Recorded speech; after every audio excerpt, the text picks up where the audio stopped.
everyone, welcome back to my YouTube channel. I am Sia Gopi Kevaria. I would like to share my own strategy how I get 70 marks in AFM. Let's get started. First of all आपको अपनी book पर update होनी चाहिए। Like मैंने last attempt में मेरी old वाली book से पढ़ा था, तो मुझे लगा था कि कुछ न्यू एडिशन हुआ है, आरटीपी के क्वेश्चन, एनटीपी के क्वेश्चन जो मेरी ओल्ड बुक में कवर नहीं थे, तो मैंने बुक चेंज की। और आप लोग न्यू बुक्स ऑर्डर भी कर सकते हो, और आप लोग जो यूट्यूब पे कोई फैकल्टी की अगर बुक्स अवेलेबल है तो आप लोग प्रिंट आउट भी निकाल सकते हो। आप लोग कोई भी फैकल्टी जो आपको अच्छी लगती है, लाइक प्रतीक जगाती सर है, अजय अग्रवाल सर है, मयंक कोठारी सर है, कोई भी सर की जिसने आरटीपी एमटीपी एसएम के क्वेश्चन सब कवर है, वो आप लोग उसकी प्रिंट आउट या तो वो बुक ऑर्डर कर सकते हो। सेकंड, आपकी कंसेप्ट क्लियरिटी एएफएम के लिए बहुत ही अच्छी होनी चाहिए। लाइक मेरे कंसेप्ट पहले वीक थे, कुछ चैप्टर में मैंने मगअप किया था कि ऐसे करना है वैसे करना है, उसकी वजह से मैं फेल हो गई थी और मुझे सिर्फ 33 मार्क्स ही लास्ट अटेम्प्ट में मिले थे।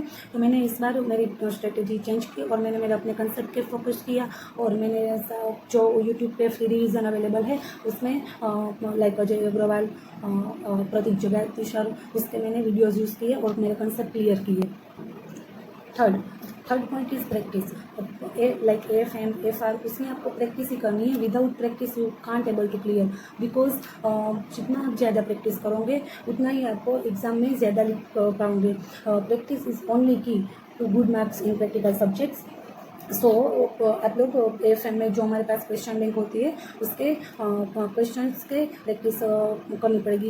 इसके लिए आप या तो मेंटरशिप या तो टेस्ट सीरीज कुछ भी ज्वाइन कर सकते हो, जिसमें चैप्टर वाइज या तो यूनिट वाइज 2-3 चैप्टर मिक्स करके जो टेस्ट सीरीज लेते हैं, कोई भी टेस्ट सीरीज जो आपके लिए सूटेबल हो वो आप ले सकते हो, और उसके थ्रू ही आप लोग प्रैक्टिस करते हो, या तो सेल्फ प्रैक्टिस कर सकते हो। जैसे हम लोगों ने कंसेप्ट पढ़ा और उसके बाद उसका कंसेप्ट के रिलेटेड क्वेश्चन हम लोग हमारी बुक से उठा के हम सिर्फ पहले हम लोग ट्राई करेंगे और बाद में हम लोग आंसर के साथ मैच करेंगे। ऐसे भी आप प्रैक्टिस कर सकते हो, और जो क्वेश्चन डिफिकल्ट है वो तो पक्का लास्ट तक आपको लिख के ही प्रैक्टिस करनी है। और प्रैक्टिस के साथ साथ आपको जो फर्स्ट टाइम अभी रीडिंग स्टार्ट करोगे आप लोग, तो फर्स्ट टाइम रीडिंग में ही आपको ABC means A category question, B category, C category question आपको मार्क करने हैं।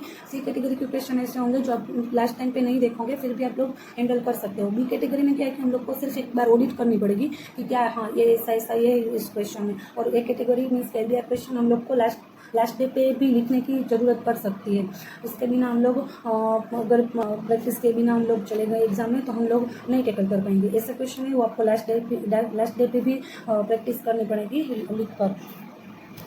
सेकेंड रिवीजन में आप लोग क्या करते हो, इसी कैटेगरी में देखोगे तो भी चलेगा। ए कैटेगरी और बी कैटेगरी को लिख कर ही करना है। उस कैटेगरी सिर्फ ऑडिट करोगे या तो नहीं करोगे तो भी चलेगा। थर्ड रिवीजन में आपको एक कैटेगरी तो लिख कर ही करना है, और बी कैटेगरी को आप सिर्फ ऑडिट कर लोगे और सी कैटेगरी नहीं देखोगे तो भी चलेगा।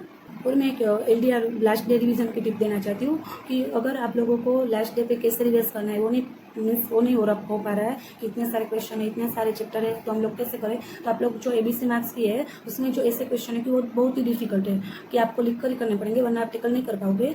तो आपको वो क्वेश्चन तो लिख कर ही करने हैं लास्ट डे पे भी। वो क्वेश्चन ऑलमोस्ट 10, 12, 15 क्वेश्चन अबाउट होंगे हर एक चैप्टर में से एक 2 और जो बी कैटेगरी है वो तो आप सारे क्वेश्चन ऑडिट करके जा सकते हो। सो आपको कोई भी ऐसा जिंदी क्वेश्चन आ जाए तो आप लोग इजीली हैंडल कर सको, और सी कैटेगरी नहीं देखोगे तो भी चलेगा। Guys, thank you so much. Do like, share and subscribe my channel. Bye bye.